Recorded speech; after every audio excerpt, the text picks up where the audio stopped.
enviou Jesus na plenitude dos tempos. A palavra plenitude dos tempos, no sentido espiritual desta palavra, ela quer dizer que Deus, no seu relógio, né, no relógio Kairos, que é o relógio da eternidade, Deus separou na eternidade um tempo para trazer Jesus. Isso é tremendo. Poderia ter. Então o tempo de Jesus não veio nem no princípio, Jesus não veio no meio e nem no final. Jesus veio na plenitude do tempo. É diferente, porque não é o tempo cronos do nosso relógio, do dia a dia, na cronologia, mas é o Kairos, é um tempo da eternidade. E na eternidade Deus excluiu: esse é o tempo que eu vou enviar Jesus na terra. Então esse é o tempo da plenitude. Estamos vivendo o tempo da plenitude, né? O tempo em que Deus tinha determinado que Jesus viesse para poder responder todas as questões do coração do ser humano na terra. E quando o pastor Pancrácio trouxe esse tema,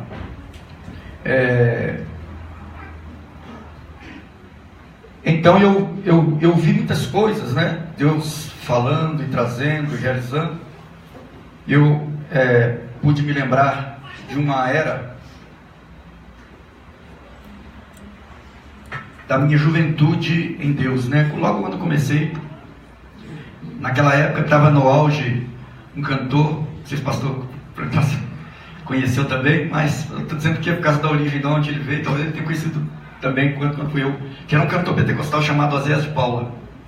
E ele cantou lindamente uma música que eu não vou me arriscar, me atrever, porque eu não lembro mais totalmente a letra aqui, mas essa letra falava do semeador: tanto que semeia quanto que colhe terá recompensas da mão do Senhor.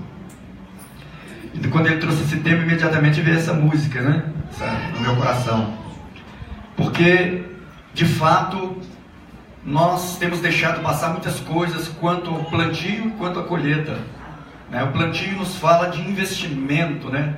Investimento no mundo espiritual, investimento no reino, investimento nas pessoas, investimento para a salvação, investimento para a colheita, né? Fala desse investimento. E então, lendo o tema, né, a gente vê aqui no livro de Reis que Deus estava falando diretamente especificamente a um povo que foi muito rico.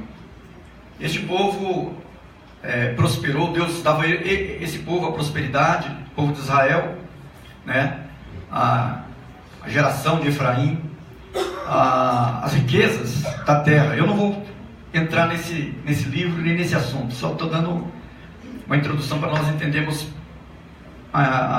aonde está escrito, né, o que vamos ler. E naquele período, tudo que o povo recebia daquela geração, em vez de eles trazer, como nós cantamos nesse canto, de mãos cheias ao Senhor, eles entregavam de mãos cheias ao Deus Baal, aos outros deuses da idolatria. E Deus foi ficando um pouco chateado, um pouco a forma de dizer, né?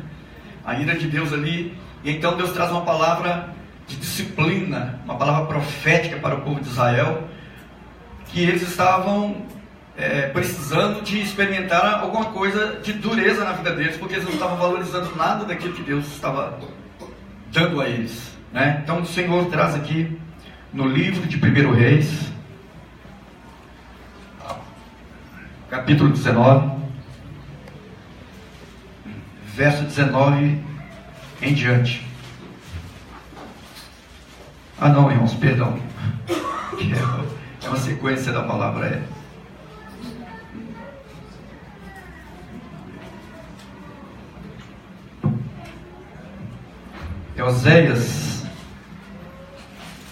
Oséias capítulo 10, que é o tema, né?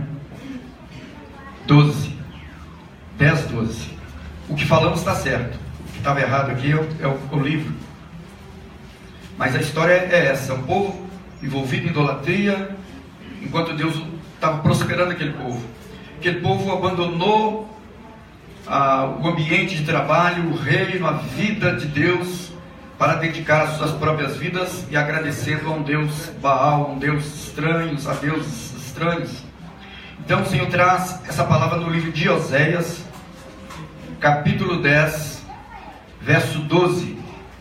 Está escrito: então eu disse: semeai para vós outros em justiça, ceifai segundo a misericórdia, arai o campo de posil, porque é tempo de buscar ao Senhor, até que Ele venha e chova a justiça sobre vós. Então eu disse: semeai para vós outros em justiça, ceifai segundo a misericórdia, arai o campo de posil, porque é tempo de buscar ao Senhor, até que Ele venha e chova a justiça sobre vós. Deus fez o homem à sua imagem e à sua semelhança, homem forte, cheio de poder sobrenatural do Senhor, um homem que tinha comunhão com Deus. E este homem, então, ouvindo o diabo, digo homem no sentido de homem e mulher, ouvindo o diabo, caíram. Deus trouxe uma sentença para cada um daqueles que estavam envolvidos naquela queda. Para a serpente rastejarás sobre o seu ventre, né? O semente da mulher, estava falando de Jesus, calcará a sua cabeça, você comerá o pó da terra. Pó da terra nos fala do homem, né? Do homem que Deus fez. Toda vez que o homem não anda na presença de Deus, ele é pó, e ao pó ele retorna. E a serpente alimenta do pó da terra, ou seja, ela alimenta do homem que caiu. Toda vez que o homem cai, ele é alimento de serpente. A serpente fica mais forte e ele vai cada vez mais perdendo força, porque ele está morrendo. E literalmente um homem como pó é um homem morto. Deu também o Senhor uma sentença para a mulher: do teu ventre, né, sairá a semente, falando de Jesus, né? Mas você dará à luz com dores de parto. Então foi uma sentença dada à mulher. Também o Senhor deu uma sentença para o homem: do suor do seu rosto comerás com fadigas. O suor é sempre um orgulho do homem, né? Nós gostamos de receber por aquilo que nós trabalhamos, e gostamos de trabalhar para receber. Ou seja, o suor é um orgulho do homem, mas a fadiga não. Então, não é bom para o homem a fadiga. E no entanto, foi uma sentença dada ao homem, que ele iria lavrar uma terra com fadigas. E então o Senhor deu a sentença também à terra. Ele disse: por toda essa causa, essa terra será uma terra que não vai produzir nada, a não ser abrolhos e espinhos. A terra será dura. Então essa foi a sentença dada desde o primórdio dos tempos. Desde Adão e Eva, a terra sempre foi uma terra dura. Ela não era para ser assim. Eu acredito, a Bíblia não nos dá detalhe como seria essa terra, nem como essa terra foi no tempo de Adão, mas acredito que Adão, talvez com um pouco gesto sobre a terra, talvez até com a palavra, eu não sei, fez com que essas árvores frutíferas gerassem da terra. Ela era uma terra boa, não dava espinho nem abrolhos ali. Os espinhos e abrolhos são produtos da queda do homem, e o endurecer da terra é produto da queda do homem. Então, quando o homem caiu, a terra ficou uma terra dura, e essa terra continua, e ela nunca vai mudar, porque a Bíblia fala, parece Pedro, que ela está entesourada para julgamento, né? A Bíblia, o Senhor Jesus disse assim: farei novos céus e nova terra, que essa terra não serve mais. As pessoas que vivem no mundo têm projetos para a terra, têm sonhos para a terra, mas o cristão que conhece a palavra do Senhor, ele não tem sonho para a terra. Mesmo quando nós sonhamos em ter alguma coisa aqui, um trabalho, montar um negócio, ser alguém, estudar, adquirir conhecimento, todas essas coisas são para uma melhoria temporária da terra. A real terra está guardada nos céus para descer. Porque o céu que você vê hoje está contaminado por Satanás. O diabo contaminou esse céu. Então esse céu não serve mais para nós. Não é nesse céu que iremos morar.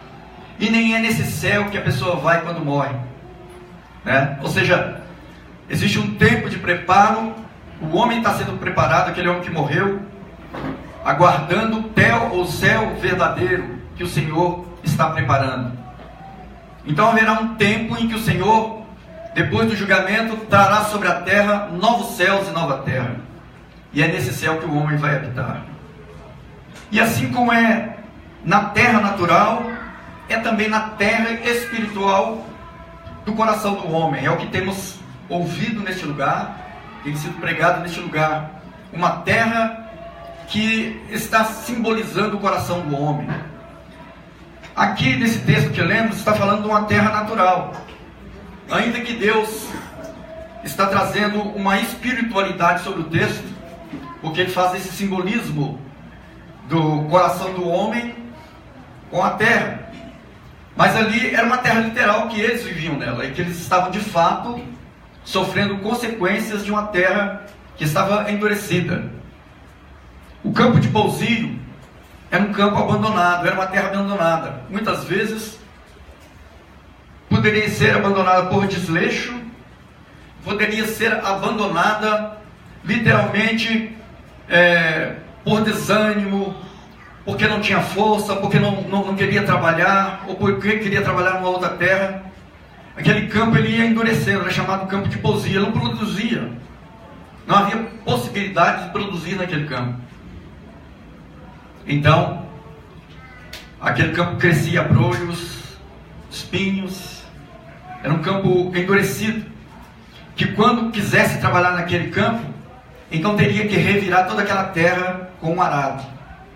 Só o arado tinha poder de forças para poder cortar aquela terra, para ser novamente adubada, para ser novamente preparada. Precisava preparar aquela terra no tempo das chuvas, né? Que é a chuva temporânea, né? Aquela chuva que vinha de tempo em tempo e aquela chuva que vinha em todo o tempo do ano. E essas chuvas, elas vinham em cima de uma terra já remexida, trabalhada, e com a semente já colocada ali, o semeador saía e semeava naquele campo, e então, o tempo certo, Deus mandava chuva, e aquelas chuvas vinham e molhava todo aquele campo ali para poder nascer e brotar. Nascia-se então toda aquela erva, legumes, frutas, seja tudo aquilo que deveria ser colhido no devido tempo. Naquela geração, naquela época, havia uma bênção dos sacerdotes sobre aquela terra. Essa bênção dos sacerdotes faria com que houvesse uma produção de tal forma que aqueles agricultores daquela época trouxessem o devido fruto para Deus, entregando ali diante dos sacerdotes que recebiam uma parte daqueles frutos. E ali se comemorava com gritos e cânticos de salmos, né?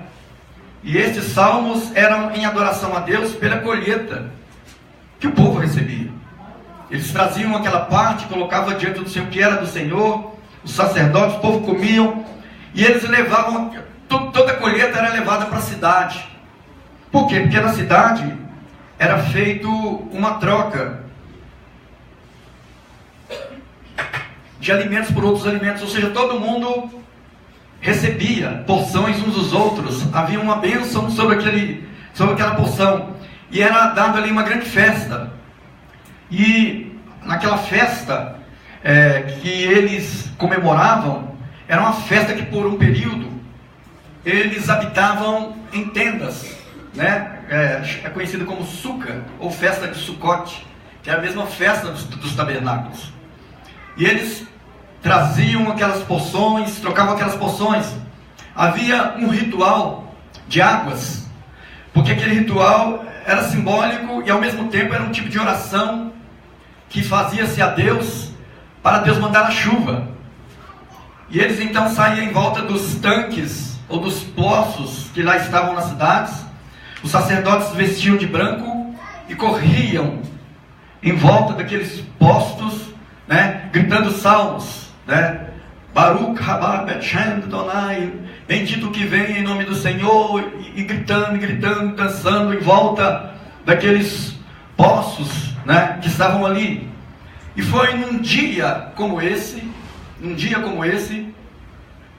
que estava Jesus em casa, quando os seus disseram: olha, estão comemorando, hoje é festa do tabernáculo, hoje é dia do tabernáculo, você não vai subir para a festa?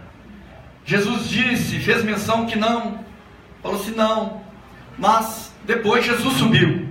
Eu acredito que Jesus tenha vestido uma roupa de sacerdote branca também, porque os sacerdotes estavam todos lá, e Jesus não queria contradizer aquilo que era para o Pai. E então ele sobe e vai para aquela festa também. E chegando lá, como se de longe estivesse observando as atitudes do povo e dos sacerdotes naquele dia de tabernáculo. Um povo que estava agradecendo a Deus pela colheita que eles tiveram, porque de mãos vazias não apresentará.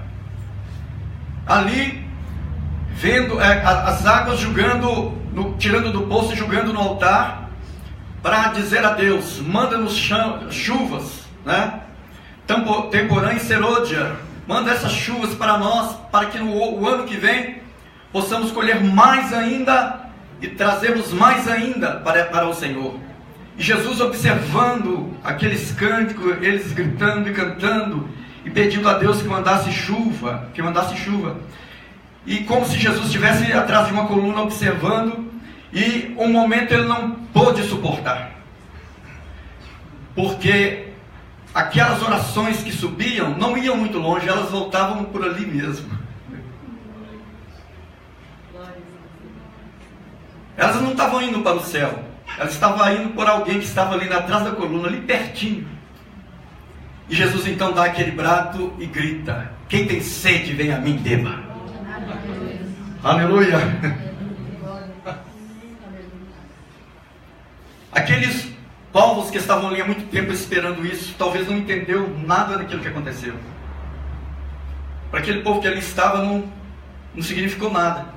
Mas Deus estava marcando uma data, estava mudando o curso das coisas que se apontavam para Ele, porque as festas, como nós já ouvimos aqui, tudo apontava para Ele. Tabernáculo apontava para Ele, Páscoa, Pentecoste, tudo apontava para Ele. Todas essas festas estavam dizendo aquilo que viria, que estava para poder acontecer. Mas agora Jesus estava mostrando o contrário. Ele apontava para aquilo que deve ser real. Deus tem me falado, irmãos, e é importante estarmos entendendo isso sempre. Tudo que formos lermos tem que ser lido a partir de Jesus. Amém? Mesmo que seja importante, tudo aquilo que vemos lá do início, desde Adão até Cristo, seja riquíssimo e importante, mas a leitura, a ótica, tem que vir de Cristo para trás, de Cristo para aquele povo. Por quê? Porque Jesus é o primeiro. Amém? Ele é dele que parte todas as coisas, mesmo que seja importante. O homem traz de lá até Cristo os 10 mandamentos.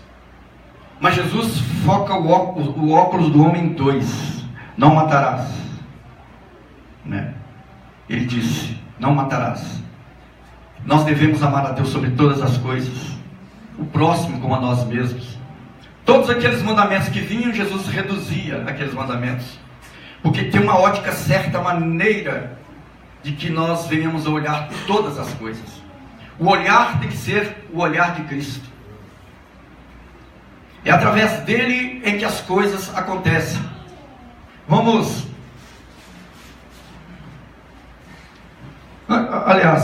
antes de fazer essa leitura aqui, lembrarmos. Jesus estava no seu lugar quando homens chegam com a mulher adúltera, trazendo leis sobre a atitude daquela mulher. Eles dizem: essa mulher foi pega no ato de adultério. E eles trouxeram leis para provar. Mostrou diante de Jesus as leis ali. Mostrou no sentido de fez lembrar Jesus as leis mosaicas, né? Que deveria aquela mulher morrer porque ela foi pega no ato de adultério. Todo mundo conhece esse texto, todo mundo sabe do que estamos falando aqui. Nós sabemos que aquela mulher deveria ser apresentada junto com o homem, né? Ou seja, ela adulterou com este, mas isso eles não fizeram. Os fariseus esconderam o homem naquela história. Ou seja, a mulher sempre foi realmente desvalorizada no decorrer de muito tempo. Ou seja, o homem, dois pecados, só um aparece diante de Jesus. Só trouxeram a mulher, o homem nada, né? Esconderam o homem lá. Talvez fosse alguém muito importante naquele lugar lá. Mas a questão foi que eles trouxeram leis provando que aquela mulher deveria ser apedrejada até a morte. Mas Jesus é o foco. A ótica tem que partir dele. É através dele que nós enxergamos toda a verdade da Bíblia. Mesmo que a Bíblia esteja dizendo tudo isso, é a partir de Jesus que nós vamos entender a verdade. Fora de Cristo, a conta não fecha. Sem Cristo, por mais importante que seja o que está lá atrás, a conta não fecha. E então, quando aquela mulher foi apresentada diante de Jesus, Jesus não apresentou uma contra-lei, porque pela lei eles tinham razão. Mas Jesus é maior. E através dele é que cabe enxergar todo o propósito, futuro, presente e passado. Se não for através dele, a conta não fecha. E quando Jesus ali estava, ele escreve no chão, não sabemos o que Jesus escrevia ali, mas ele faz uma pergunta, e a pergunta era, né, quem não tem pecado, atira a primeira pedra. Todos eles tinham pecado, todos os homens tinham alguma questão na consciência, e a Bíblia fala que eles foram se retirando um a um, porque a conta que eles queriam que Jesus fechasse, Jesus não fechou, porque é nele que está a soma, a divisão, o ajuntamento, a separação. É em Cristo que as coisas acontecem. E então, naquele momento, eles foram se retirando e Jesus perguntou àquela mulher: alguém te condenou? Ela disse: não, nem eu tampouco te condeno. Ou seja, partindo de Jesus Cristo, as coisas acontecem ali. A ótica tem que ser sempre dele. Em certa ocasião, nós ouvimos no batismo de Jesus lá no início, quando o Espírito Santo veio sobre Jesus Cristo. Significa dando Jesus poder. A festa do Espírito Santo, que é a festa de Pentecoste, é a festa em que o Senhor manda chuva para trabalhar a terra. Ou seja, o Pentecoste é isso, é a chuva sobre a terra, é a chuva sobre os homens, é Deus selando a igreja dizendo: agora vocês estão preparados para colher, para plantar. Muitos de vocês foram chamados para plantar, outros de vocês foram chamados para colher, mas é a chuva que dá o crescimento. Sem o Espírito Santo nada podeis fazer. É a unção do Espírito sobre a terra mexida e trabalhada que fará com que Deus traga poder. Amém? Diga para o seu irmão: você está cheio do Espírito Santo. Diga para ele: você está pronto para trabalhar. Diga para ele: a seara está branca. Amém? A seara está branca. Aleluias. Pronto para ser colhidas por aquelas pessoas que têm vigor espiritual, ou seja, que estão olhando pela chuva. Amém? Aleluias. Eu gosto muito desse texto, pastor Pandraço, quando leu, quando falou. É um texto rico, né? Ou seja, o campo está branco para a ceifa. Isso mostra um tempo de colheita. Amém? Aleluias. Mas o campo branco nos lembra um tanto de pessoas idosas sentadas. Amém? O seu cabelo branco significa também estão maduros para esta hora. Aleluia. Esse é o tempo da colheita, seja num sentido ou no outro, é o tempo tempo da colheita. Ou seja, é o tempo maduro, não se pode esperar mais, amém? Nós não devemos comer nada verde, mas também nada que seja passado do maduro. Não é verdade? Então Deus tem enviado a chuva neste tempo. Ali, quando Jesus foi batizado, que o Espírito Santo desceu então sobre ele, ouve-se uma voz do céu. Qual é a voz? Este em quem me compraz. Ou seja, este é o meu filho amado modelo. Amém? Este é meu filho amado modelo. Ou seja, em quem me compraz. Há uma alegria no meu coração de ver este meu filho. Não me dá trabalho, mas é o exemplo, né? E Jesus desenvolve o seu ministério perto da cruz, perto do caminho em que deveria ser ceifado, quando a sua cabeça, a cabeça de Cristo já estava branca, maduro para a ceifa.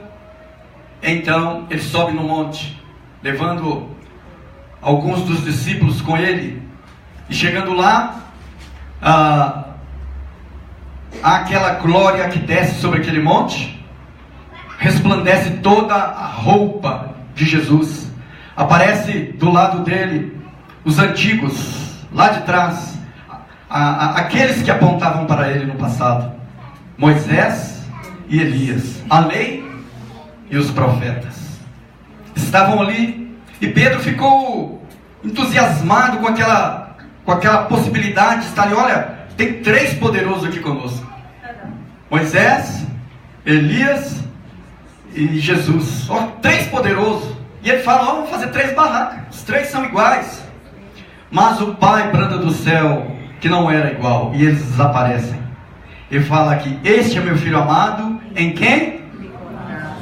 Ele acrescenta uma palavra: a ele, mostrando que toda autoridade, todo poder no céu e na terra foi dado a Jesus. A ele foi dada essa possibilidade de ter a ótica sobre todas as coisas. É ele que diz: está certo, não? Mas está escrito, não importa.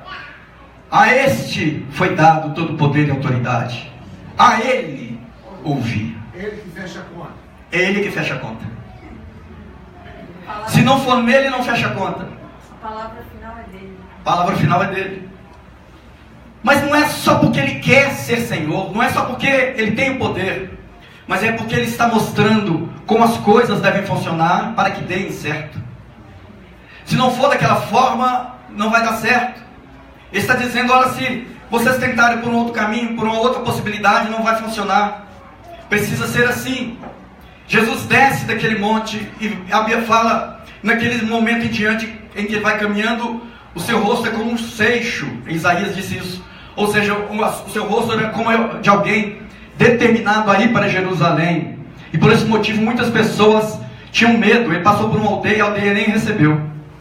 E ele foi parar numa outra aldeia, aonde alguém que estava caminhando por ali disse: seguir-te-ei para onde quer que fores. E ele disse: os passarinhos têm ninhos, os animais têm seus covis, mas o filho do homem não tem onde reclinar a cabeça. Eu não sei se aquele homem seguiu ele ou não, a Bíblia não dá esse detalhe. Talvez tenha seguido, talvez não tenha seguido, não sabemos, né? Porque dá-nos a entender claramente que Jesus Cristo já sabia o sentido daquela colocação daquele homem. Ele disse: seguir-te-ei, mas Jesus parece que entendeu o sentido do coração daquele homem em segui-lo. Então ele disse que ele não tinha lugar para poder ficar, não havia lugar para ele dormir, para ele morar, não tinha casa. Ou seja, aquele homem, de uma certa forma, talvez estivesse procurando segurança. O reino de Deus, irmãos, não tem segurança. A segurança está no próprio reino, está no fato de estarmos caminhando e rompendo. E então outro homem disse, aliás, Jesus escolheu este homem para segui-lo. Ele disse: segue-me. E este homem disse: deixa eu ir primeiro despedir dos meus pais. Mas Jesus colocou para aquele homem que era importante que ele o seguisse exatamente naquele momento. Por quê? Porque a palavra primeiro cabe a Deus. Não existe primeiro para outras coisas. No reino de Deus, não tem primeiro. No reino de Deus, primeiro é Cristo. Depois é que as outras coisas nos serão acrescentadas. Primeiro o reino, vamos dizer, primeiro lugar, é o reino de Deus. Nós sabemos disso, mas nós estamos quebrando aqui a religião da palavra. Amém. Tem palavras que se tornou tão religiosas em nós que a gente sabe de cor, mas aquilo não é realidade em nós. Verdade. Ela não é uma rema. Ela não é uma rema ali. Então vamos quebrar. Primeiro lugar é o reino de Deus, e a sua justiça. E as outras coisas virão por acréscimo. Diga para o seu irmão: primeiro lugar é o reino de Deus, meu irmão. Porque era isso que Deus estava falando para aquele homem. Deixa eu ir primeiro. Deixa eu ir primeiro despedir. Deixa eu ir primeiro enterrar o meu pai. Primeiro lugar, o reino de Deus.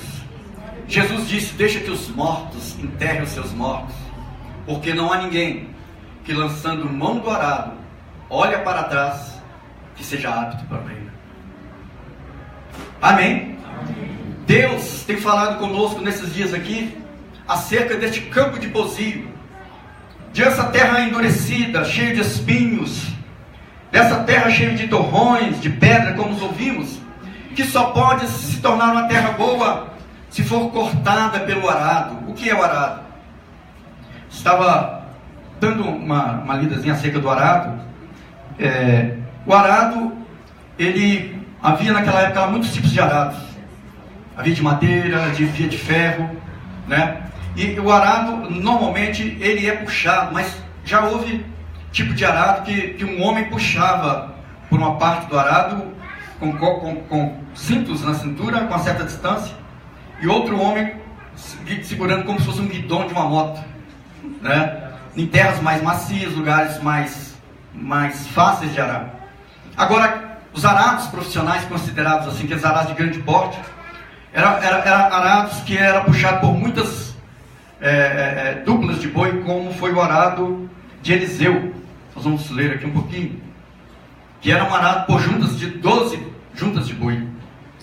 E normalmente esses arados, a pessoa tinha que ter uma habilidade no segurar o arado, que era como se fosse um guidão de uma bicicleta, alguma coisa assim, uma forquilha, né, que se chamavam, ou de madeira de ferro, e que tinham lâminas. Essas lâminas eram chamadas de relhas ou espadas. Elas eram, na realidade, grandes espadas, que colocadas junto a outra, faziam corte sobre a terra.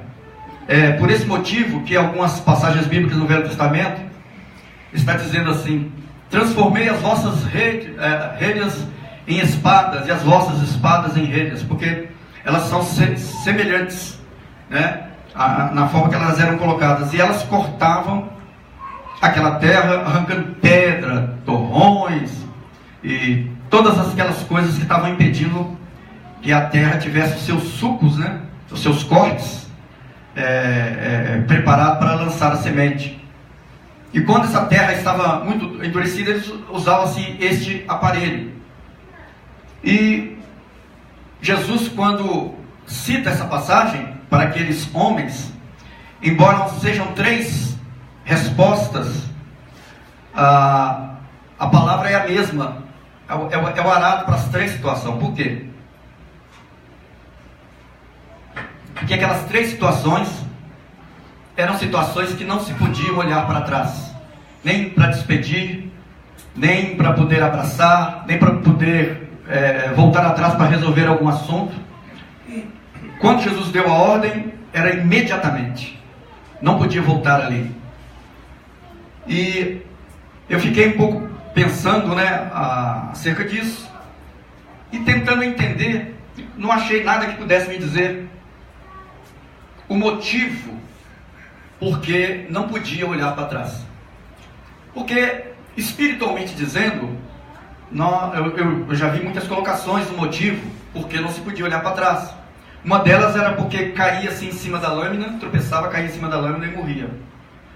A outra era porque quando estava se arando e olhava para trás, perdia a linha, o alinhamento daquilo que iria fazer, porque os cortes eram muito similares. Eu não sei se vocês já tiveram a oportunidade de ver o trabalho agrícola. Ele é feito com cortes muito próximos uns dos outros, assim, né? As máquinas que nós temos hoje para poder fazer esse serviço é tão rica, a tecnologia é tão grande, que tem máquina hoje que a pessoa não faz nada dentro dela. Ele liga, tem ar-condicionado. Lá, eu fui para o Paraná, viajei para o Paraná, então tive a oportunidade de ver uma feira dessas máquinas para serem vendidas. Tem máquinas que é milhões, mas ela faz tudo sozinho. Dá para dormir lá dentro enquanto trabalha, porque o computador marca a distância, a profundidade, tudo ali. O alinhamento é preciso, né? O alinhamento é preciso. Tudo que faz ali tem frigobar.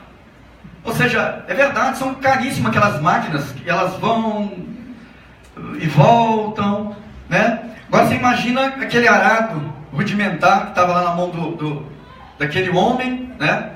Trabalhando, segurando bois que tem força demais, né? Ele não podia perder o tempo do arado no chão, porque se ele escapasse, o boi puxava. Como é que ia voltar aquela junta de boi para trás? Já era um trabalho muito grande, tinha uma precisão, não se podia.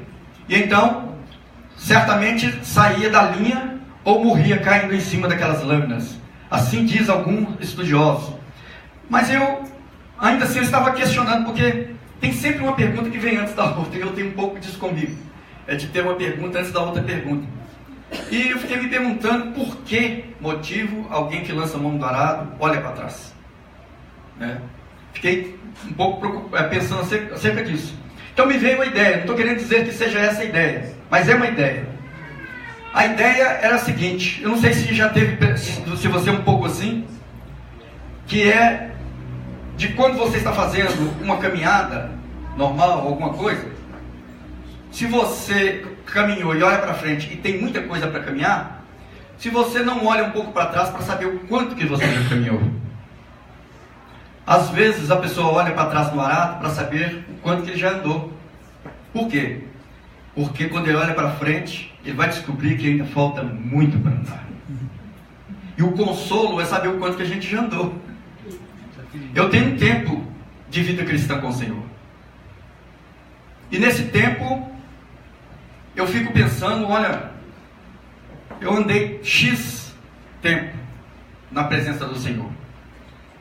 Nesse X tempo, talvez você já pensou assim, bom, nesse X tempo que eu já andei, uns 10 anos, outros 20, outros 30, 35, 40, 50, não sei, vai depender da sua idade e do tempo que você tem de Cristo. Este é o tempo que você caminhou, é o X tempo que você tem. Então quando você olha para trás, não um olhar literal, mas um olhar pelo retrovisor da vida, né? Você vai observar que você caminhou bastante tempo. Aí você faz a conta das tribulações que você já teve, das lutas que você atravessou, das vitórias que você conquistou, das coisas que você perdeu. Ou seja, tudo isso faz parte do livro da sua vida.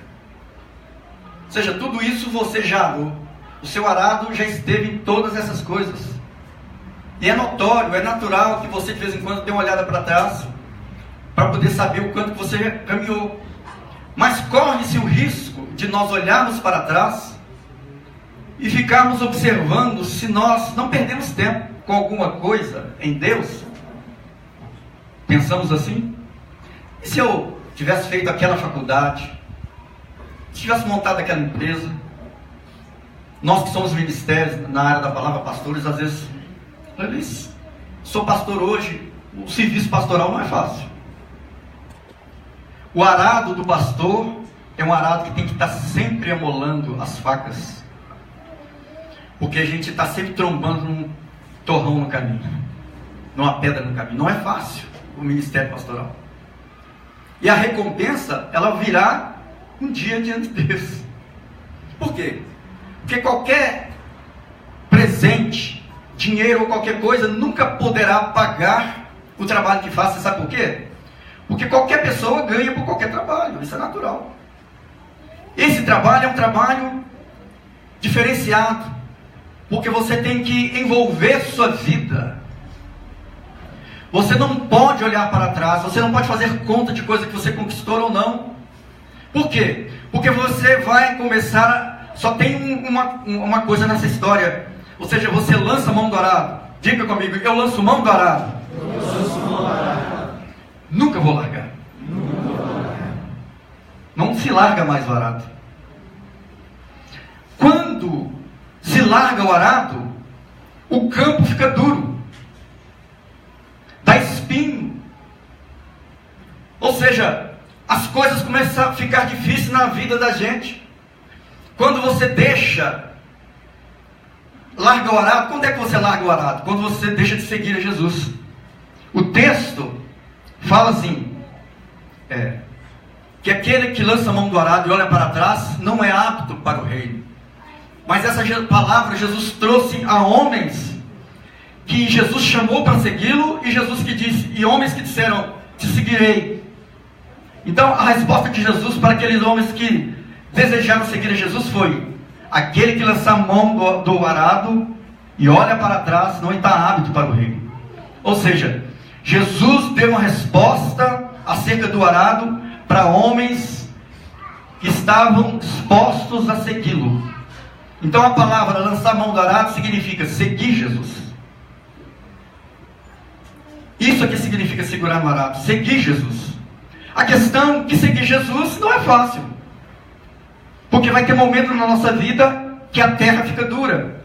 Há momento na nossa vida que aos torrões, que nasce erva daninha, que nasce os espinhos, e precisa aí neste momento então nós pegarmos o arado para trabalhar na nossa própria vida. O arado tem essas duas funções: para trabalhar na sua própria vida ou para trabalhar na vida dos outros. O ministério tem o arado para trabalhar na vida dos outros, mas o ministério também tem o arado para trabalhar na sua própria vida.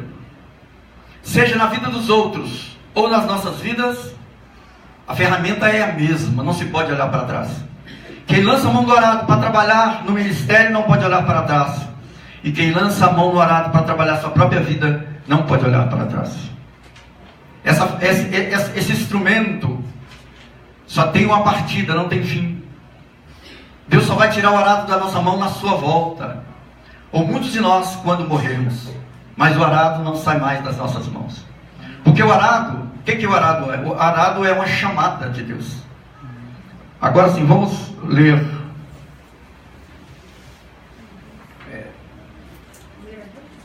Primeira Reis.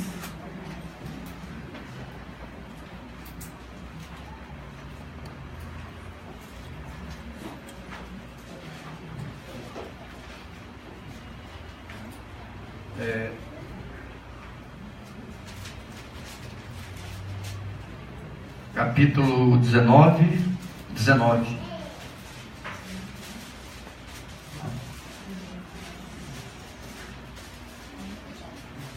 Diz assim, se algum irmão quiser ler. Partiu, pois, Elias dali, e achou Eliseu, filho de Zafate, e andava lavrando com 12 juntas de bois adiante dele. E ele estava com a 12ª. E Elias passou por ele e lançou a sua capa sobre ele. 20 e 21. Então deixou ele os bois e correu após Elias e disse: deixa-me beijar a meu pai e a minha mãe, então te seguirei. E ele lhe disse: vai e volta. Por quê? Que te tenho eu feito? Voltou, pois, de trás dele, e tomou uma junta de bois e os matou. E com os aparelhos dos bois cozeu as carnes e as deu ao povo, e comeram. Então se levantou e seguiu Elias e o servia. Note bem, irmãos, que essa passagem que o Arnaldo leu é a passagem que Jesus usou para poder dizer aqueles 3 homens. É a mesma passagem, só que Jesus colocou a ótica, que é importante. Ou seja, aqui nos mostra uma situação real na vida do profeta Eliseu. Jesus usa o mesmo texto de uma forma diferente para dizer aqueles homens que lançavam mão do arado. Ou seja, Jesus dá uma explicação desse texto dizendo que lançar a mão do arado é segui-lo, como Eliseu estava seguindo a Elias. Aqui nessa passagem que estamos lendo agora, está falando no momento em que Elias recebe ordem de Deus, logo depois de sair de um momento de muita tribulação e insegurança que ele tinha tido, né? Porque havia sido ameaçado por Jezabel, havia entrado numa caverna, havia ali se cuidado porque achava que era o único que havia sobrado, né? O único que não havia dobrado o seu joelho. Ou seja, toda aquela história estava no coração de Elias um pouco fresco ainda. E o Senhor fala: não, você não vai ficar nessa caverna não, levanta e vai lá e unge algumas pessoas que eu vou te dar o nome. E entre os nomes estava o nome do profeta Eliseu.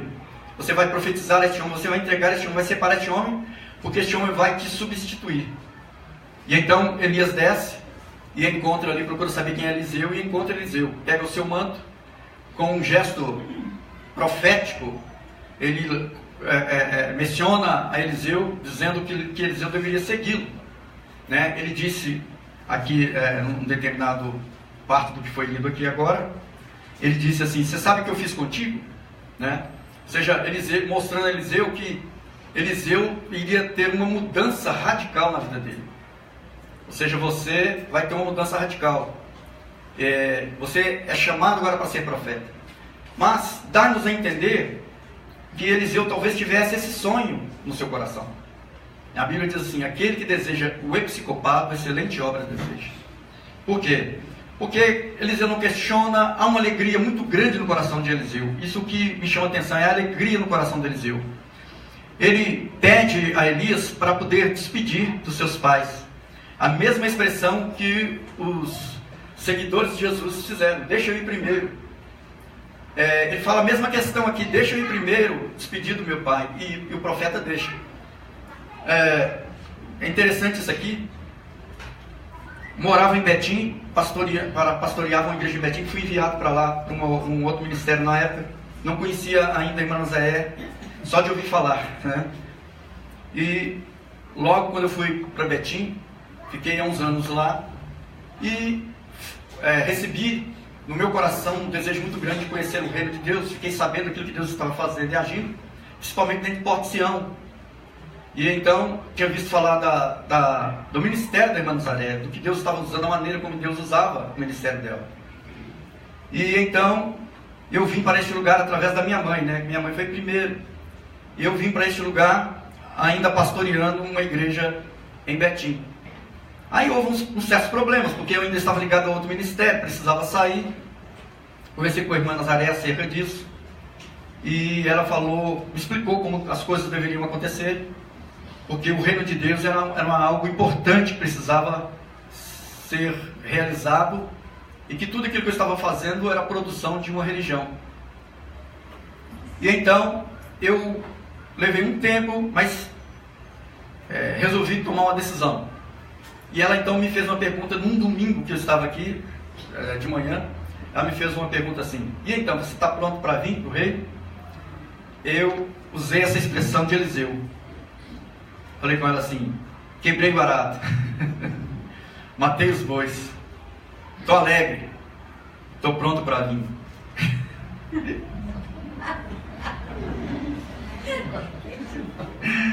Ela virou para mim e falou assim: o quê? Você ainda está nessa de quebrar arado e matar boi? A ordem não é mais de Eliseu, é a ordem de Cristo. Me segue agora.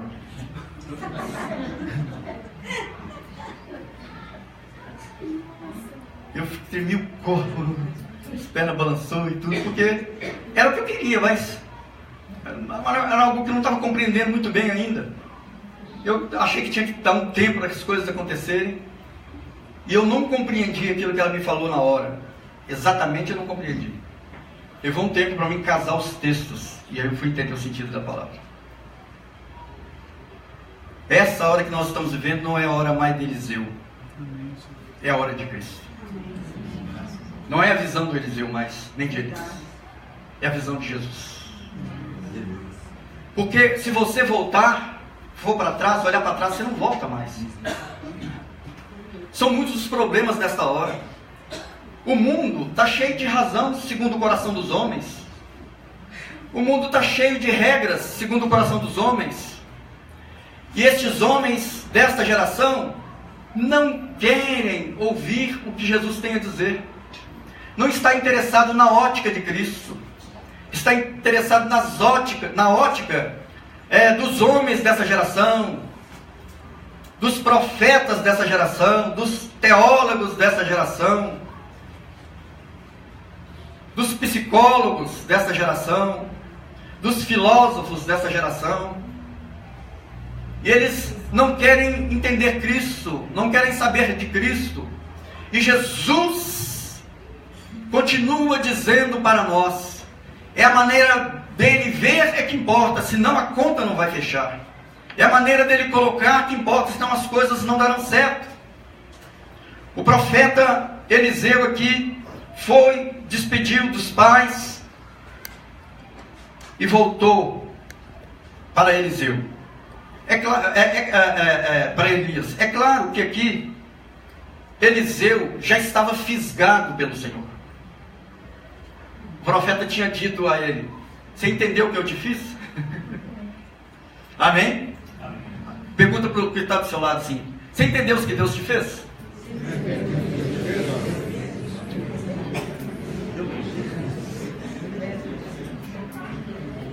Acho que o maior problema do ser humano é esse. É que ele não entende o que Deus fez. Se nós pararmos para entender o que Deus fez, nós não teremos dúvida mais de estar seguindo com firmeza na presença do Senhor. E então, Eliseu aqui, no caso, quebra o arado, pega uma junta de bois, mata, dá uma festa ali. Ou seja, ele estava diante de um arado bem possante, de um arado que não era fácil de ser dominado. E Deus, lá de cima dos céus, observou aquele homem arando a terra, dura, com aquele arado difícil de ser dominado, que não olhava para trás. Deus falou: quero este homem. Talvez não porque ele arasse a terra, mas porque não olhava para trás. Eu quero este homem, quero que você unja este homem lá. Irmãos, a palavra de Deus nos mostra de uma forma muito clara: Deus nunca chamou para o seu ministério pessoas paradas. Deus sempre chamou pessoas envolvidas com algum trabalho. Davi estava pastoreando as ovelhas no campo. Pedro estava pescando. Você vai achar em toda parte da vida, o homem não estava parado. Deus não chama pessoas que não fazem nada, que não estão em disposição. Deus não chama pessoas que já desanimaram da vida. Deus não chama pessoas que ficam na mesma posição, que colocam uma coisa na mente e não abrem mão dela. Deus não chama pessoas assim. Por quê? Porque pessoas assim estão endurecidas. Pessoas assim precisam ser aradas. Pessoas assim precisam ser remexidas para sair da sua posição e lançar mão do arado. Amém? Amém. Às vezes a tribulação que nós passamos, uma enfermidade na família, um problema financeiro, uma dificuldade que nós temos, muitas vezes Deus permite isso para a gente levantar daquela situação e começar a tomar uma posição de novo no arado. Amém? Você está parado? Há quanto tempo você não fala do Evangelho para uma pessoa? Qual foi a última vez que você pregou para uma pessoa do Evangelho? Qual foi a última vez que você tirou um bom texto da Bíblia para ler? Um tempo para ler a palavra do Senhor? Para orar, para buscar, para ministrar alguém? Quanto tempo tem? Se nós estamos endurecidos, o Senhor criará uma situação para que nós lancemos mão do arado. Amém? Aleluias! Deus tem chamado pessoas que de alguma maneira têm arado a sua terra, pessoas que de alguma maneira não têm conseguido muitas coisas, mas que ele fala: Senhor, eu sou tão pequeno, não tenho força em mim mesmo, eu não consigo, eu olho para trás, só tem tribulação na minha vida, eu olho para frente e vejo tanta coisa ainda para conquistar. Senhor, eu oro, eu não consigo ver nada de bom, me ajuda, Senhor. Vem, Jesus, então, e põe as mãos em cima das suas mãos no arado e te levanta e fala: meu filho, anda, continua andando, vai andando, porque tem muita coisa para conquistar. Deus tem procurado nos dar força nesta hora. Não sei se eu andei quanto deveria andar, o que falta para andar, mas já lancei mão do arado. Eu não tenho mais o que fazer senão obedecer à voz do Senhor. Eliseu deu uma festa, que tremendo, uma alegria no seu coração por fazer uma coisa que era tão difícil fazer. Ele estava acostumado a arar a terra, mas agora ia arar o coração dos homens. Esse é o arado mais difícil que tem, é o arar o coração dos homens, porque só é possível arar o coração dos homens quando o nosso coração é arado primeiro. Jesus, quando nasceu, o profeta levantou e disse: essa criança vai ser um problema, liberação para alguns e tropeço para outros, porque uma espada passará no seu coração. E é isso que Deus está fazendo. Está passando as espadas, não uma, mas várias espadas do arado no nosso coração, para arrancar as durezas que temos às vezes, para arrancar aqueles momentos difíceis. Olhamos para esta hora, neste mundo que vivemos, e às vezes nós não vemos nenhuma saída, é uma terra dura demais para ser conquistada. Mas Deus confiou a você o arado. Ele disse: levanta de novo, rompe com o seu arado, porque te darei força. Rompe com o seu arado, porque as coisas vão mudar. Acredita no arado que você tem nas mãos. Amém? Quem olha para trás não é confiante no arado, mas o que confia no arado, ele olha para frente. Ah, meu irmão, mas você tem muita luta. Não importa, eu vou para frente. Mas tem muitas situações para mudar. Não importa, eu vou para frente. Deus está dizendo: olha para frente. Lança a mão do arado, olha para frente. Este é o momento que o Senhor tem procurado fazer isso nas nossas vidas. Essa história é muito parecida com a história de Paulo e Timóteo. Vamos ver.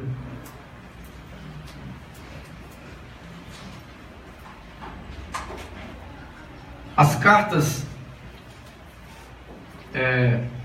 1 e 2 de Timóteo, não é só essas duas cartas, mas por estarmos falando sobre Timóteo, falar sobre essa carta de Timóteo. São cartas pastorais. Nós vamos ler só o segundo, mas só citando que o Timóteo 1 e 2, eles são cartas pastorais, ou seja, Paulo escreveu diretamente ao pastor Timóteo, que ele estava formando para pastorear dentro da igreja de Jerusalém. Ele foi pastor em Jerusalém, Timóteo. Essa carta nós não iremos estudá-las, mas valeria a pena estudar essas cartas, porque elas têm vários momentos do pastoreio da vida da igreja. E aqui, em Timóteo capítulo 2, ou melhor, 2 Timóteo capítulo 3, nós vimos aqui Deus, através da boca de Paulo, fazendo o papel de Elias sobre a vida de Timóteo. Ou seja, Timóteo chamado. E Paulo, falando de Timóteo aqui, ele estava dizendo das situações que Timóteo iria enfrentar nos últimos dias. Naqueles dias já eram situações difíceis. Só que talvez Paulo e Timóteo não tinham dimensão, provavelmente não, de que essa palavra chegaria até nós. Ou seja, o final dos dias não era mais aqueles dias de Timóteo. O final dos dias foram passando no decorrer dos séculos, e hoje, 2017, a palavra dos últimos dias ainda está conosco. Eu acredito que os pastores também, todos os pastores presentes aqui, têm uma esperança de que os dias estão próximos, né? Ou seja, nós vimos que está próximos os dias, mas nós não sabemos, como Paulo e Timóteo naquele dia não sabia. Jesus pode voltar agora, acreditamos que está voltando agora, os sinais, tudo indica que em breve Jesus está aí. Mas, como Deus é Senhor, Ele pode, e essa palavra dos últimos dias pode ser mais de 100 anos para frente, 200 anos para frente, não sabemos, é uma coisa que que está no coração de Deus. E Paulo também, e Timóteo não sabia, a não ser profeticamente ali, acerca dos últimos dias. E ele dizia: ó Timóteo, prepara o seu arado, vamos dizer assim, coloca em mão os seus arados, afia as navalhas, os cortes das lâminas do seu arado, porque o coração do homem nos últimos dias será assim. Então, a Bíblia nos fala lá nos dias de Jesus, vários solos, vários tipos de coração nós podemos colocar assim: coração rochoso, o coração onde tinha espinhos, e cada coração daquele citado ali fala de que maneira a palavra, a semente da palavra pôde reagir naquela terra, baseada naquele estilo de solo que ali estava. É um solo espinhoso, diz lá em Mateus no capítulo 13, ali, o solo espinhoso é um solo voltado para uma pessoa que é voltada para o dinheiro, para riquezas. Ou seja, é um tipo de solo que a máquina não pode trabalhar por causa dos espinhos. Ali fala dos espinhos. Não está falando da riqueza no sentido de não ter ou não ter, mas fala de como essa riqueza reage quando a palavra chega no seu coração. E assim os outros tipos de solo. Mas o solo em que Timóteo enfrenta naqueles dias, e que nós pastores, e que nós corpo de Cristo, e que nós irmãos, nós ovelhas nessa geração, estamos enfrentando não mais vários tipos de solo, porque todos os solos desta geração, profeticamente estou dizendo isso, todos os solos desta geração, seja com um interesse, com outro interesse, se misturaram num único tipo de solo. Ou seja, os solos dessa geração é os mesmos, tem as mesmas fraquezas e as mesmas necessidades. E é disso que Paulo fala, 2 Timóteo capítulo 3. Repita após mim. Sabe porém, isto, nos últimos dias, aí tem uma vírgula, nós paramos assim, diz ainda assim: sobrevirão tempos difíceis. Aí nós colocamos aqui: sabe-se porém isto, nos últimos dias sobrevirão tempos difíceis. Ou seja, um só coração duro. Diga comigo: um só coração duro. Pois os homens serão egoístas, avarentos, jactanciosos, arrogantes, blasfemadores, desobedientes aos pais, ingratos, irreverentes, desafeiçoados, implacáveis, caluniadores, sem domínio de si, cruéis, inimigos do bem, traidores, atrevidos, enfatuados, mais amigos dos prazeres do que amigos de Deus, tendo forma de piedade, negando-lhe entretanto o poder. Aponta para cima e diga: foge deles. É o que o Senhor estava dizendo a Timóteo. Uma terra tão dura, que era possível entortar as lâminas do arado. Talvez tão difícil de confrontar, que é melhor fugir. Esse é o coração dos últimos dias. Um coração com torrões e pedras tão duras que são difíceis de ser quebradas. Ele diz: nos últimos dias o homem será assim. E é algo que não está separado. Uns são assim, outros. Ou seja, isso aqui está falando: sabe, porém, nos últimos dias sobrevirão tempos difíceis. Aí fala a palavra que não tem como questionar isso. Pois os homens serão. E pronto. os homens serão. Só não é, ou deixa de ser, quem lança a mão do arado. Só o arado de Jesus para entrar nessas terras. E Paulo, então, ele dá umas dicas de como usar esse arado aqui. Ele diz assim, verso 10 do capítulo 2.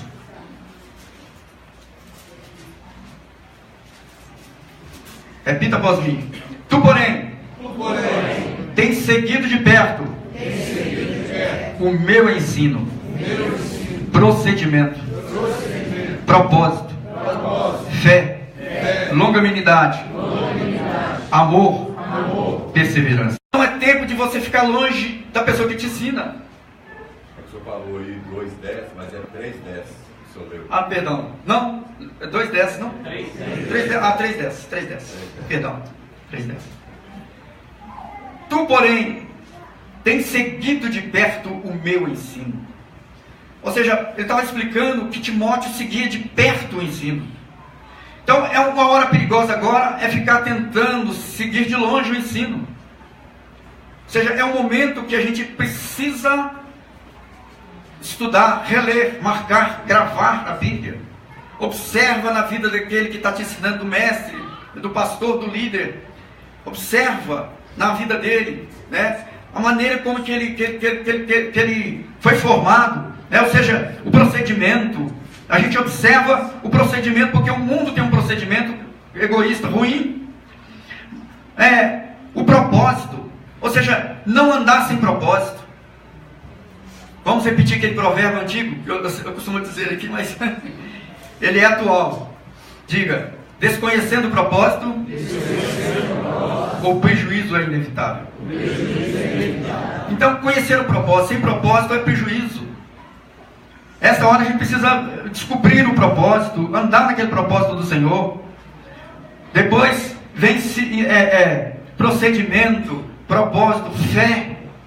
É uma hora de a gente observar a fé na vida dos irmãos. Amém?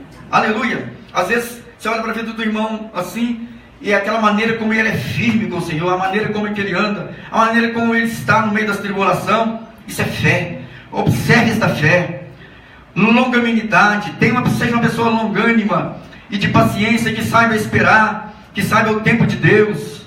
Amor, né? Nem precisa entrar muito nesses detalhes dessa palavra. Um amor sobrenatural, que observa, um amor que a gente colhe para a vida da gente, procurar viver. Perseverança. Eu acho que ninguém, irmãos, pode trabalhar em determinadas profissões se não tiver perseverança. E eu vou dizer para você, quem não tem perseverança não dá certo com o arado, porque o arado, ele tem mais coisa para fazer do que coisa que já passou. Amém? Você pode ter feito muita coisa, mas tem mais para fazer do que já passou. Muita coisa para poder fazer. E o arado tem que ter perseverança. Então ele diz aqui, ainda, no capítulo 3, verso 14. 3:14. Alguém pode ler da comunidade? Tu, porém, permanece naquilo que aprendeste, de que foste inteirado, sabendo de quem os tens aprendido. Então, tu, porém, permanece naquilo que aprendestes. Amém? Amém. Aleluia. Permanece no que você já ouviu da palavra, no ensinamento. E de quem foste inteirado, né? Ou seja, de quem te ensinou, né? Permanece com quem aprendeste, que fosse inteirado, sabendo de quem aprendeste, ou seja, de quem você aprendeu. Por que está dizendo isso? Por que essa regra? Porque o mundo também tem os seus ensinos. Amém? O mundo tem os seus ensinos. Olha, oi? Tem as suas fontes. Olha as fontes aqui, capítulo 4, verso 3, alguém leia. 3 e 4. Você descobrirá que daqui a um tempo o povo não vai mais ter estômago para ensino sólido. No entanto, vão se encher de alimento espiritual estragado. Mensagens cativantes que combinam com suas fantasias. Eles vão virar as costas para a verdade, vão trocá-la por ilusão. Mas você esteja atento ao que faz. Encare os tempos difíceis junto com os bons. Mantenha a mensagem viva. Faça um trabalho bem feito como servo de Deus. Aleluia! Então, haverá, pois, tempos em que não suportarão a palavra da verdade, ou seja, a sã doutrina. Pelo contrário, cercar-se-ão de pessoas que diz ter conhecimento para poder mudar o coração daquela pessoa que já foi inteirado pelo ensino interior da verdade, né? Paulo estava alertando Timóteo a dizer assim: olha, você já tem a verdade dentro de você, você já foi inteirado da verdade, você já foi inteirado do conhecimento. Então cuidado, porque você vai ser cercado por pessoas que terão um outro ponto de vista, uma outra maneira de ver a verdade. E essas pessoas vão forçar a você a desprezar a verdade de Deus e entregar histórias fantasiosas. E não é isso hoje, ou fábulas, né? Não é isso hoje. Ou seja, existem tantas coisas competindo, né, com a verdade de Deus, que são fantasias. A psicologia, a filosofia, tudo isso é uma forma paralela da palavra de Deus. São coisas similares, mas não é a verdade.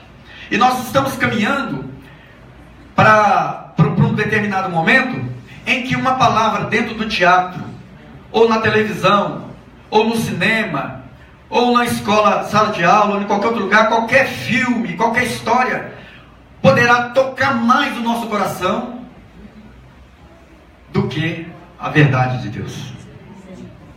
É disso que ele está falando. E estamos vivendo exatamente esse momento. E então nós não podemos abrir mão da palavra de Deus que tem vindo a nós, porque ela vem com um som diferenciado. A verdade de Deus, ela tem o seu som diferenciado. E o seu som é um som que é fácil de ser percebido e ouvido. Mas se o nosso coração se endurece, e se o nosso coração deixa muito tempo de ouvir essa verdade, e se o nosso coração fica muito tempo sem ler e perceber a vontade de Deus, o que acontece? Ele endurece. E quando ele endurece, a palavra vindo no nosso coração, ela causa incômodo nos nossos ouvidos. Como que coceira nos ouvidos, é o que está dizendo. Porque você desacostumou de estar ouvindo a verdade. Aí fica incômodo. Então é preciso estar sempre ouvindo a verdade. Temos que acostumar a ler e observar todo dia, para que a gente não endureça o nosso coração a tal ponto que a gente não consiga mais ouvir a palavra que interessa. A gente vai se entregando a qualquer assunto no mundo, em qualquer coisa no mundo, que vem para poder preencher aquele espaço que deveria ser preenchido pela palavra de Deus. E nós vamos nos endurecendo até o ponto que precisa de ser rasgado por esta máquina, precisa ser rasgado como um solo que precisa do arado no coração, para remover essas coisas que estão endurecendo o nosso coração a cada dia. E aí, nós corremos o risco de, quando essa palavra do capítulo 3 chega ao nosso coração, sabe, porém, isso nos últimos dias, que sobrevirão tempos difíceis. E a gente começa a olhar nessa lista aqui. Eu me lembro que eu estava num determinado culto, determinado lugar, e foi me dada uma lista. Neste culto você tinha que identificar os pecados que tinha na sua vida, que você tinha experimentado ou não. Então a gente olhava aquela lista de um lado para o outro procurando. Isso aqui, egoísta, avarento. Não, jactancioso é mais bonito. Arrogante, blasfemador, não. Isso é outra pessoa, não falei de mim.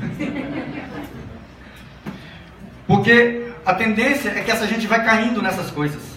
O coração vai endurecendo, vai endurecendo, vai endurecendo. Quando o homem está debaixo dessa lista do coração, ele é um homem profético do apóstolo Paulo para os últimos dias. Ou seja, ele chegou dentro do homem dos últimos dias. E aí, nessa situação, se não houver um quebrantamento, uma mudança no interior deste homem, ele não conseguirá ouvir mais a palavra profética para o seu coração. Ele se entregou às fábulas, ele se entregou completamente àquilo que devia ser. Aí Paulo continua dizendo, terminando agora aqui. Capítulo 4. Prega a palavra. Ou seja, pega o arado, começa a trabalhar o arado. Prega a palavra. Insta, quer seja oportuno, quer não, corrige, repreende, exorta com toda longanimidade e doutrina. Então, isso aí é a ordem do arado. O arado não tem que negociar, ele é para isso. No verso 5 ele fala, você que segura o arado. Vamos dizer para o nosso irmão? Diga para o seu irmão, você que segura o arado. Verso 5, tu porém ser sóbrio. O que é ser sóbrio? É o contrário de se entregar às fábulas. O que entregou às fábulas não é sóbrio.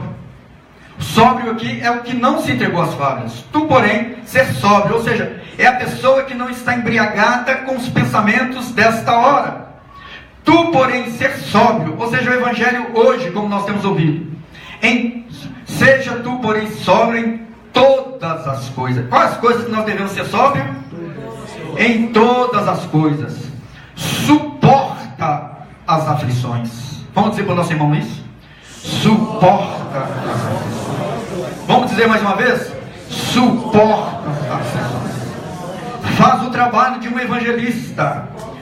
Cumpre cabalmente o teu ministério. Ou seja, use o arado até o fim da sua vida.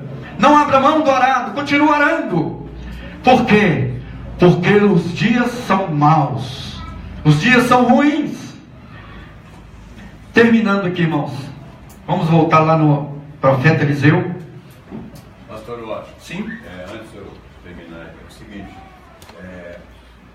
Devido ao tempo que eu trabalhei junto aí com o pessoal para vender produto para a agricultura, né? Principalmente o arado aí. A pessoa não pode olhar para trás, porque é um tempo que ele tem para arar a terra.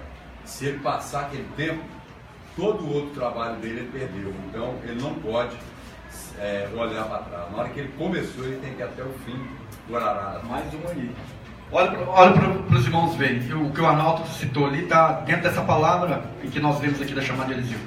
Quando ele fala assim que ele o chamou a 12ª, está dizendo exatamente isso. É uma medida que tem na terra de arar, que a pessoa ara uma medida e depois ele tem que arar outra. Era feito assim. E tudo indica que Eliseu, quando foi chamado por Elias, estava bem envolvido já. Já tinha arado muita parte da terra. Ou seja, era alguém que tinha tudo que se fosse olhar, poderia até dizer, senão já arei bastante. E Deus pegou ele no meio do serviço, né? Chamou ele no meio daquele serviço que estava arando. E jogou a capa diante dele, ele quebra o arado, vai para sua casa, despede ali dos seus parentes. E aqui, segundo livro de Reis, vamos passar, nós lemos o primeiro, né, que está a chamada dele, segundo livro de Reis, capítulo 2. Eu não vou entrar em detalhes aqui, por causa do nosso tempo, e é uma outra história, né? Mas, naqueles dias, quando ele chamou Eliseu, Eliseu estava num período probatório ministerial. Então, ele estava servindo a Elias, mas ainda ele não era o sucessor de Elias.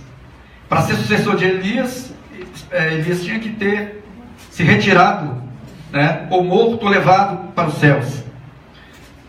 E eu creio que no coração já de Eliseu estava com esse desejo muito grande, porque a palavra fala que Elias ia ser tomado sobre a cabeça de Eliseu. E todos os lugares onde Eliseu passava, os profetas diziam isso para Eliseu. Porque naquela época havia várias escolas de profeta. Havia uma escola de profeta em Gilgal, uma outra escola de profeta em Jericó, uma outra no Rio Jordão, e outra em Betel. E então, Elias, levando com ele Eliseu agarrado em Elias para poder ser sucessor, porque ele desejava estar no lugar de Elias. Então, aonde Elias ia, ele ia atrás. Então, ele no verso 1 fala que Elias foi para Gilgal e Eliseu foi atrás. Depois, no verso 2, fala que Elias foi para Betel e Eliseu foi atrás. Em cada lugar desse que ele estava, os profetas que estavam nessas escolas de profetas falavam com Eliseu assim: você sabia? Eu imagino até com uma certa alegria, né? Oi, você sabia? Você está alegre? Elias vai ser tomado hoje sobre sua cabeça. Coisa forte demais, né? Elias vai ser tomado sobre sua cabeça. Aí Eliseu falava assim: calai-vos. Ia para outra escola, Eliseu dizia, eles falavam a mesma coisa, Eliseu dizia: calai-vos. Até que no verso 9 do capítulo 2 diz assim: havendo eles passado, Elias disse a Eliseu. Por quê? Passado aonde? Eles passaram sobre o Rio Jordão. E passando ali sobre o Rio Jordão, Elias usou a capa que estava com ele, o manto que estava com ele, cortou as águas. E eles passaram. E os profetas ficaram observando aquilo. Que sinal maravilhoso, né? Você come, corta as águas e ele passa. E ali diz assim: e havendo passado, Elias disse a Eliseu: pede-me o que queres e que eu te faça, antes que seja tomado de ti. Ou seja, antes que eu suba sobre ti, sobre a sua cabeça, peça o que queres. Disse Eliseu: peço-te que me toque por herança porção dobrada do teu espírito. Aleluia! Maravilha, hein? Tomou Elias, dura coisa pediste, todavia, se me vires quando for tomado de ti, assim te fará. Porém, se não me vires, não te fará. Indo eles andando e falando, eis que um carro de fogo, com cavalos de fogo, os separou um do outro. E Elias subiu no céu, num redemoinho. Que vendo Eliseu, clamou: meu pai, carros de Israel e os seus cavaleiros. E nunca mais o viu, até aqui. Amém? Aleluia, coisa maravilhosa, hein? Acho que um dos sinais mais fortes na Bíblia, tem muitos, né? O mar dividindo. Mas esse sinal é um sinal glorioso, porque a gente tende a olhar muito para o céu. Eu lembro que eu ia para o céu orar, estava mais novinho, na caminhada, eu ia orar para o céu e ficava lá assim: Senhor, manda um sinal no céu, esperando uma estrela mexer, alguma coisa que passasse, como um sinal, né? Então a gente tem uma tendência natural de querer ver sinais, essas coisas. E aqui, esse é um sinal maravilhoso. Elias ia onde Elias ia naquela escola de profeta, tinha os profetas que falavam com Eliseu, falavam assim: olha, Elias vai ser tomado sobre sua cabeça. E então, passando diante do Rio Jordão, as águas caudalosas passando ali, Elias pega o seu manto, a sua capa e bate sobre aquelas águas. As águas cortam e os dois passam a seco naquele lugar. E ali, naquele momento, Eliseu fala com ele: olha, o que você quer? Faça um pedido e eu te darei. E ele fala, eu quero. Vamos lá. Vamos ver aqui. Segundo Rei, isso é capítulo 3. Vamos lá, verso 9. E havendo passado, Elias disse a Eliseu: pede-me que me queres que eu te faça, antes que seja tomado. Disse Eliseu: peço-te que me toque por herança porção dobrada. Sabe o que ele pediu aqui? Vamos lá. Deuteronômio 21, 17.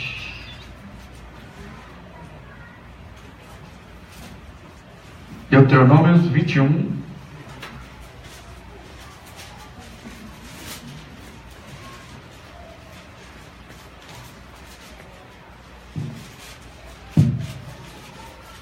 Quem achou pode ler para adiantar. Mas ao filho da aborrecida reconhecerá por primogênito, dando-lhe dobrada porção de tudo quanto possui, porquanto aquele que é o primogênito no seu vigor, o direito da primogenitura é dele. Aleluias. Vou ler o verso 15, que aí dá uma claridade dentro do verso que a Bernadette deu.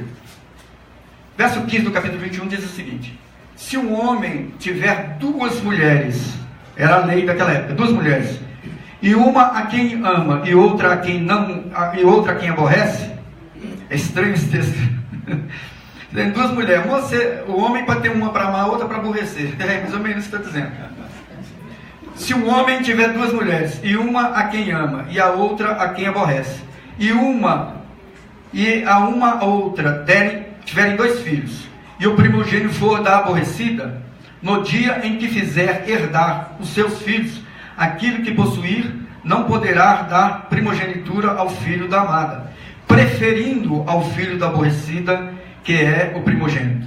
Mas o filho da aborrecida receberá por primogênito, dando-lhe dobrada porção de tudo quanto possuir, porquanto aquele que é primogênito do seu vigor, o direito da primogenitura dele. Ou seja, um homem naquela época tinha duas mulheres, uma ele amava e a outra ele aborrecia. Parece que tinha uma mulher só para aborrecer, terrível isso. Então, o que acontecia? Mais tarde, quando for o tempo da herança dos filhos dessas duas mulheres, da aborrecida e da amada, o filho da aborrecida tinha direito à porção dobrada do que o filho da amada. Interessante, né? É uma forma que Deus usou para compensar no tempo. Então, Eliseu, conhecendo essa passagem, quando Elias fala com ele, pede o que você quer, ele fala, ele fala assim: eu quero que você me toque por esse direito das duas mulheres. Quero que você me toque por esse direito. Qual era o tocar? Ou seja, que a filho da aborrecida que seja o meu pedido. Ou seja, que eu tenha porção dobrada do Espírito Santo. Ou seja, ele buscou numa mulher humilhada uma porção dobrada para si. Se ele tivesse buscado na mulher amada, não tinha recebido nada ali. Mas como aquela mulher foi humilhada, passada por muitas situações, ela tinha um direito. Qual era o direito? De ver o seu filho receber no futuro porção dobrada. E Eliseu faz esse pedido: quero que me toque por porção dobrada, por esse direito. Aleluia, amém. E então Elias disse: dura coisa você pedisse, mas se você me ver subindo sobre sua cabeça, na hora que eu for tomado, você então receberá. E enquanto eles andavam e falavam isso, já chegou um carro de fogo e separou os dois, Elias para um lado e Eliseu para o outro. E veio o quê? O céu. E Elias subiu onde Elias subiu? No redemoinho. Muita gente fala aqui na carroça de fogo, mas é no redemoinho. A carroça só separa os dois. E o redemoinho vem e leva Elias. E naquele momento diz a palavra assim: e Eliseu não ouviu mais. Irmãos, terminando aqui, o que nós entendemos aqui nesse trecho que o Senhor tem nos dito. Primeiro, que Deus tem uma porção dobrada para nós, mas que mais do que isso, significa que na medida que o fim dos tempos vem chegando, em que nós estamos nos encontrando com o homem perverso dessa geração, com o homem mau dessa geração, com aquele coração duro dos nossos dias, nós precisamos porção dobrada do Espírito. Não é qualquer porção do Espírito que vai mudar essa geração. Essa geração não precisa só de homens e mulheres de Deus. Precisam de homens e mulheres de Deus com porção dobrada do Espírito Santo. Essa geração precisa disso. E nós precisamos ser como Eliseu, ser tocado por uma herança. Não é só um descer do Espírito, mas uma herança do Espírito Santo que vem nas nossas vidas, que possa nos preencher de tal forma que nós continuemos a acreditar que é possível todas as coisas o Senhor mudar nos últimos dias. Amém? É possível Deus mudar todas as coisas nos últimos dias, desde que este homem que esteja no arado não olhe para trás, esteja cheio do Espírito Santo. Amém? Aleluias. E o que nos dá é sempre a visão do glorioso, do sobrenatural. Deus está nos dando o sobrenatural para esta hora, o glorioso, para que a gente possa ser fortalecido. Eliseu recebe a ordem do Senhor para segui-lo. quebra um carro, não deveria ser barato aquele carro. 12 juntas de boi. Mata aqueles bois, citado na palavra, dá uma festa e vai embora sem nada seguir a um profeta. Amém? Às vezes nós fazemos isso, temos feito isso de alguma maneira, de uma maneira menor, de uma maneira maior, mas às vezes ficamos nos perguntando: será que valeu a pena? Será que é verdade? O profeta João Batista foi um dos grandes profetas. Jesus chegou a citar que nascido de mulher não tinha ninguém maior do que João Batista.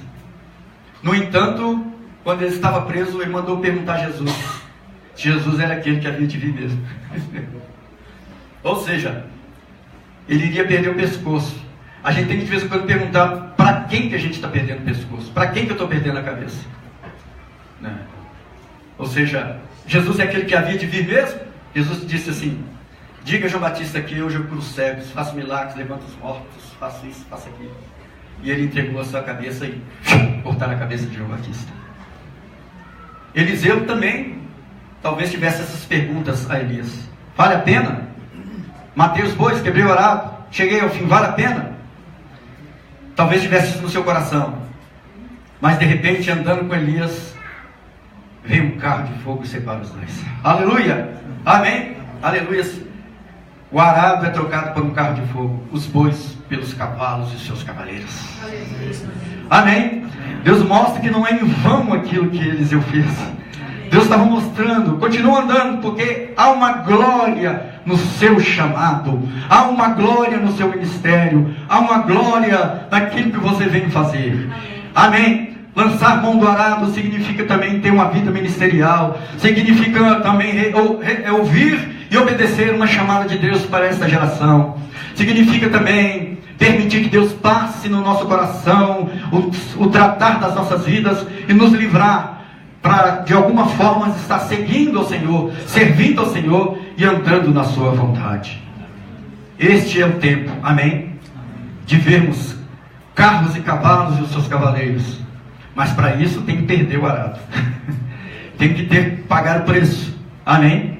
E lançar mão de um outro arado, que é o arado que Jesus disse: quem lançar a mão deste arado e olhar para trás não é apto para o reino. Amém? Nós somos a geração que lançamos mão do arado. Não tem mais como olhar para trás. Seja para um motivo, seja para o outro, não olhamos mais para trás. Amém? Apenas seguindo a vontade do Senhor, pastor.